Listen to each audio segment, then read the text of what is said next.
গ্ৰামাঞ্চলৰ জনজাতীয় মহিলাসকলৰ সবলীকৰণ আৰু জীৱন জীৱিকাৰ মান উন্নত কৰাৰ লগতে জীৱিকা সুনিশ্চিত আৰু সুৰক্ষিত কৰাৰ অৰ্থে 2016 চনতে গঠন হৈছিল Dudhnoi women poultry producer company limited নামৰ এটা কোম্পানী। তেতিয়াৰ পৰাই বৰ্তমানলৈ কোম্পানীটোত প্ৰত্যক্ষভাৱে জড়িত হৈ থকা প্ৰায় 500ৰো অধিক জনজাতীয় মহিলাই ব্ৰইলাৰ কুকুৰা পালন কৰি নিজকে স্বাৱলম্বী কৰি পৰিয়াল পোহপাল দি সুন্দৰকৈ চলি আছে। কিন্তু উত্তৰবংগত উৎপাদন হোৱা ব্ৰইলাৰ কুকুৰা চোৰাংকৈ অসমত অবাধ হাৰত প্ৰৱেশ হোৱাৰ ফলত থলুৱা মহিলাসকলে উৎপাদন কৰা ব্ৰইলাৰ কুকুৰাৰ বজাৰ মূল্য যথেষ্ট হ্ৰাস পাইছে। কৰ্পৰেট সত্তাৰ আধিপত্য আৰু তেওঁলোকে নিজৰ স্বাৰ্থৰ বাবে কোনো নীতি নিয়ম মানি নচলাৰ বাবে মহিলাসকলে প্ৰত্যাহ্বানৰ লগতে তীব্ৰ ভাবুকিৰ সন্মুখীন হৈছে। উল্লেখ্য যে এই কোম্পানীটোৱে মাহে 50,000ৰ পৰা 60,000 কুকুৰা বিক্ৰী কৰে, অৰ্থাৎ 1,51,000 কেজি কুকুৰাৰ মাংস। কিন্তু বৰ্তমান উৎপাদিত কুকুৰা উৎপাদন খৰচ 110 টকাতকৈ কম মূল্যত, অৰ্থাৎ প্ৰতি কেজি কুকুৰা 80ৰ পৰা 85 টকা মূল্যত বিক্ৰী কৰিব লগা হৈছে। তাৰ ফলত বিগত 3 মাহত কোম্পানীটোৱে 1,13,25,000 টকা লোকচান ভৰিবলগীয়া হৈছে। সেয়েহে মহিলাসকলৰ সবলীকৰণৰ দিশটো সুৰক্ষিত কৰি ৰাখিবলৈ কোম্পানীটোৰ পৰিচালক ডক্টৰ বাবুল বৰগোহাঁই, খোৱাং ডিব্ৰুগড় কুকুৰা উৎপাদন কোম্পানীৰ মুখ্য কাৰ্যবাহী বিষয়া doctor Manoj Bora, board of director Dharmalata Rabha, board member Binaprabha ৰাভাই বিভাগীয় কৰ্তৃপক্ষ, ৰাভা হাজং পৰিষদ প্ৰধান সচিব, অসম চৰকাৰ আৰু জিলায়ুক্তলৈ পত্ৰ প্ৰেৰণ কৰিছে।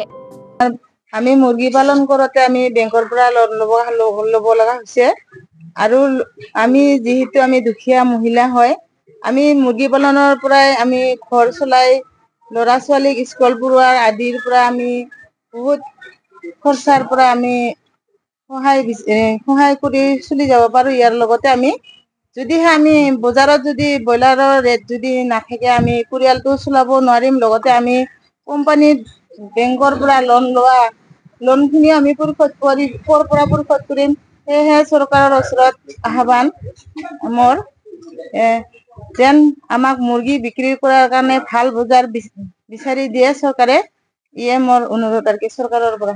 তাৰমানে আমি দুধনৈ মহিলা মুৰ্গী উৎপাদক কোম্পানী লিমিটেড এটা কোম্পানী গঠন কৰিছো। ইয়াত আমাৰ 500জনী বাই জড়িত আছে আৰু আমাৰ মুৰ্গী উৎপাদন কৰি যিখিনি খৰচা হয় 110 টকাতকৈ বা 110 টকা 15-20 টকালৈ আমাৰ এটা উৎপাদন খৰচটা যিহেতু বেছি হয়, তাতকৈ আমাৰ বজাৰৰ ৰেটটো কম হৈ আছে।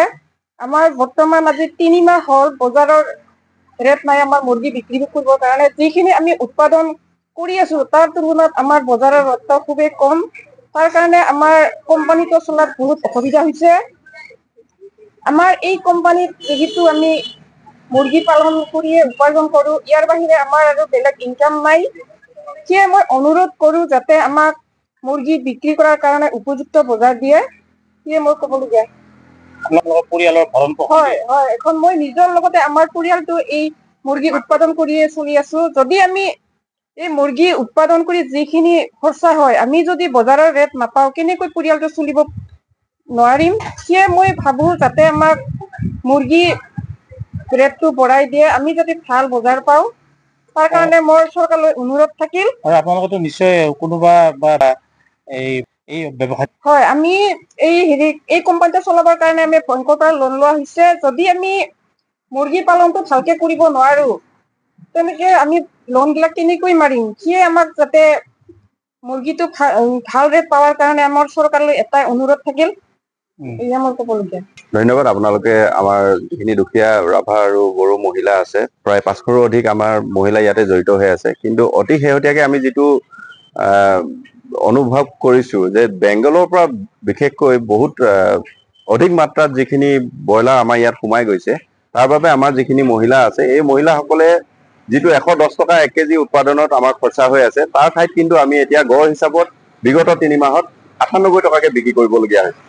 আৰু অতি শেহতীয়াকৈ যোৱাকালি যিটো ৰেট যদি আপোনালোকক মই ক'ব বিচাৰোঁ 12 মাৰ্চৰ ডাটা, সেই হিচাপত আমি 2 কেজি 700 গ্ৰামৰ মুৰ্গী 80 টকাত বিক্ৰী কৰিবলগীয়া হৈছে।